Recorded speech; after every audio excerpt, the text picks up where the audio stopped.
Hello दोस्तों, स्वागत है आप सबका फिर से फिर एक वीडियो में। दोस्तों आज की वीडियो में हम अपने घर पे वर्कआउट करते हैं, वो भी बिना डंबल के।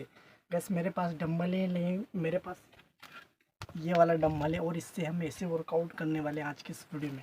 तो आपको करना क्या, इस वीडियो को पूरा कंप्लीट वॉच करना होगा और वीडियो पसंद आए तो एक लाइक तो कर देना और चैनल को सब्सक्राइब नहीं किया तो चैनल को भी सब्सक्राइब कर देना। चलिए आज की इस वीडियो को हम शुरू करते हैं।